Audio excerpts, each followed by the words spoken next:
Break के बाद एक बार फिर से आप सभी का स्वागत है। वोट के लिए बिगड़े बोल और इसी पर हम कर रहे हैं चर्चा। तमाम खास मेहमान जो है लगातार हमारे साथ बने हुए, एक बार फिर से उनका तारुफ आपसे करवा देते हैं। संजय चौधरी जी बीजेपी प्रवक्ता हमारे साथ मौजूद हैं। इसके साथ ही प्रोफेसर भुवन जोशी जी हमारे साथ जुड़े हुए हैं, समाजवादी पार्टी के प्रवक्ता हैं। विकास श्रीवास्तव जी कांग्रेस प्रवक्ता हमारे साथ जुड़े हुए हैं और राजीव रंजन जी राजनीतिक विश्लेषक के तौर पर हमारे साथ जुड़े हुए हैं। बहुत बहुत स्वागत है आप सभी का एक बार फिर से। लेकिन अब मैं शुरुआत विकास श्रीवास्तव जी आपके साथ ही करना चाहूंगी।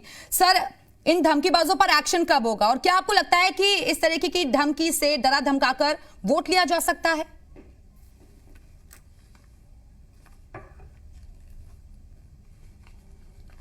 देखिए 1974 से लेकर 80, 85, 96, 2002, 2007, 2012 तक कराना में भारतीय जनता पार्टी की हुकुम सिंह का परिवार काबिज रहा, भारतीय जनता पार्टी काबिज रही। लगातार हिंदुओं के हृदय सम्राट बताने वाली भारतीय जनता पार्टी का शासन रहा। इसके बावजूद इस भारतीय जनता पार्टी की 2014 में मोदी जी प्रधानमंत्री थे और आज योगी जी मुख्यमंत्री हैं। चुनाव के बीच में हम लोग आ चुके हैं, 5 साल पूरा बीत गया, हिंदू लगातार खतरे में रहा और भारतीय जनता पार्टी ने देश की जो अर्थव्यवस्था को बंटाधार करने के साथ उत्तर प्रदेश में आज महंगाई और बेरोजगारी को चरम पे ला दिया है। 700 किसानों की शहादत, इसी उत्तर प्रदेश की सीमा पे बैठे बैठे किसानों की शहादत हो गई और पूरे 1 साल जाड़ा गर्मी बरसात किसान बैठा रहा। बाद में गृह मंत्री के बेटे ने गाड़ी चढ़ाकर किसानों को कुचला। सवाल बहुत सारे हैं पर जवाब भारतीय जनता पार्टी धर्म जाति तुष्टीकरण और विघटन और बंटवारे की भाषा से करती है। 68,000 उद्योग धंधे बंद हो चुके हैं उत्तर प्रदेश के। चूड़ी उद्योग ने 15,000 करोड़ का नुकसान उठाया है, बनारस का नुकसान उठाया, 6,000 करोड़ का सिल्क ने, भदोई के 1,200 करोड़ का। विकास जी, मेरा सवाल ये था सर आपसे, इन बयान वीरों का क्या में इस तरह बांटा गया कि कृषि के बाद सबसे बड़ा कर। विकास जी, मेरा सवाल आपसे ये था सर, ये जो बयान वीर नजर आते हैं चुनावों में, जो उत्तर प्रदेश लगाम क्यों नहीं लग पाती है? सबसे बड़ा रोल था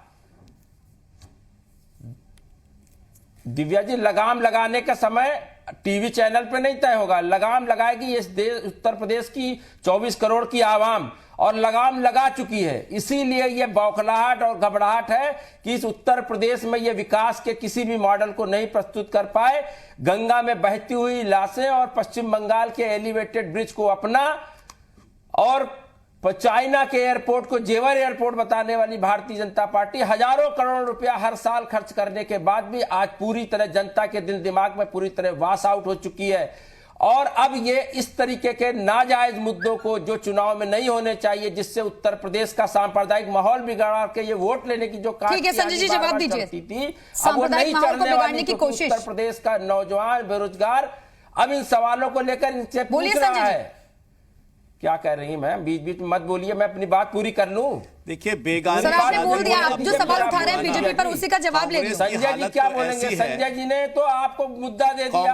और इस कांग्रेस के मित्रों की हालत ये है कि पिछले 2 साल से, अरे सुन तो लो मेरे भाई, पिछले 2 साल से कांग्रेस की जो मुखिया है, पिछले 2 साल से कांग्रेस की मुखिया की ये हैसियत नहीं है, ये हिम्मत नहीं है, ये कलेजा नहीं है कि अपने संसदीय क्षेत्र में घुस पाए।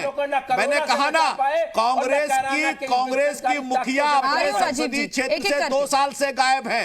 हालत यह है कि कांग्रेस के बड़े बड़े स्टार प्रचारक, कमलापति त्रिपाठी के परिवार जैसे विचारक, इनके नेता, इनके अभिनेता कांग्रेस पार्टी छोड़ के भाग रहे हैं। कांग्रेस पार्टी के poster girl Bharatiya Janata party में शामिल है। इनके विधायक अब केवल लल्लू और लल्ली के सिवा कोई नहीं बचा है। तो ऐसे समय में कांग्रेस की बात को कांग्रेस के विधायक नहीं मानते। 10 मार्च को साफ होने जा रही है और दगाबाजों और गद्दारों के दम पर उत्तर प्रदेश का विकास नहीं होगा। जिन लोगों ने इस देश को बंटवारे की भाषा, विकास जी आपने सवाल उठाया तो सर जवाब तो सुन लीजिए। वही इनके पीछे भाग रहे हैं। बारी बारी से कांग्रेस का गठबंधन उत्तर प्रदेश की 24 करोड़ की जनता से हो चुका है और जनता ने फैसला कर दिया है 10 मार्च भाजपा कार्यकर्ता इनकी बात नहीं। विकास जी आप बहुत देर से कुछ कहना चाह रहे थे, बोलिए आप।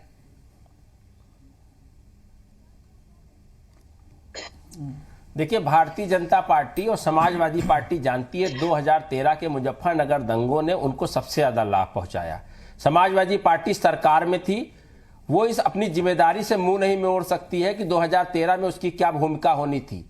अगर एक वर्ग को असुरक्षित करने का माहौल विषय नहीं था, ये इस देश के लोकतंत्र को, इस भारत के संविधान को असुरक्षित करने का विषय था, जिसको समाजवादी पार्टी ने ठीक से निभाया नहीं सरकार में रहते हुए, और भारतीय जनता पार्टी ने उस पर बहुत सारी राजनीतिक रोटियां सेकी।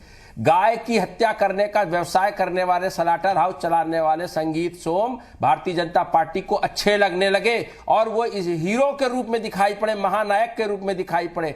गोधरा के कांड को जस्टिफाई करना भारतीय जनता पार्टी के लिए तमाम सारे विषय हो सकते हैं, पर भारतीय संविधान को, लोकतंत्र को तोड़कर वोट की राजनीति के लिए नफरत और विघटन की बात करने का निर्देशन न कानून देता है। और मैं समझता हूं उत्तर प्रदेश के चुनाव आयोग को भी देखना चाहिए।